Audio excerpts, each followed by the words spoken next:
গতকালকে যেগুলো পাওয়া গেছে ওগুলো আসলে বোম না, পরে চিহ্নিত করা গেল যে ওর মধ্যে কিছু নেই।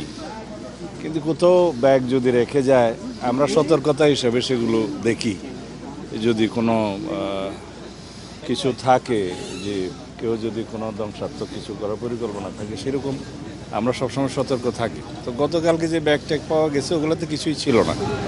এর আগে একদিন একটা প্রেসার কুকারে জিনিস পাওয়া গেছে আশুলিয়াতে, সেটার বিষয়ে আমরা তদন্ত করতেছি, এর পিছনে কে থাকতে পারে। মতিঝিলে যেটা হচ্ছে ওইটাও আলাদা তদন্ত হচ্ছে মেট্রো রেলের কিছু। আমরা একটা পরিসংখ্যান নিয়েছি বিগত 5-6 মাসের এবং তার আগের পিরিয়ডের।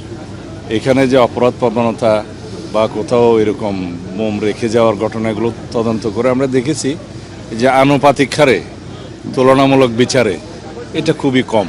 তবে আমাদের কাজ আছে, আমরা সবসময় সতর্ক থাকি, পুলিশ বাহিনী সতর্ক থাকি এবং বোম ডিসপোজাল ইউনিট 24 আওয়ার্স আমরা রেডি রাখি। কোথাও এরকম কোনো নাশকতার কোনো পরিকল্পনা কেউ করছে কিনা। তবে আমরা এখনো পর্যন্ত যেটা দেখেছি সেটা আমাদের এখনো বিপজ্জনক কোনো পরিস্থিতির ইঙ্গিত দেয় না। আমরা সবসময় সতর্ক থাকি। কোথায় অ্যালার্টনেট জারি করা? আমরা এই যে আওয়ামী ফ্যাসিবাদী গোষ্ঠী, যেটা নিষিদ্ধ ঘোষিত রাজনৈতিক গোষ্ঠী, তাদের বিভিন্ন কার্যক্রম আগস্ট মাসে পরিলক্ষিত হচ্ছে। তো সেই জন্য আমরা সবাইকে সতর্ক থাকতে বলেছি।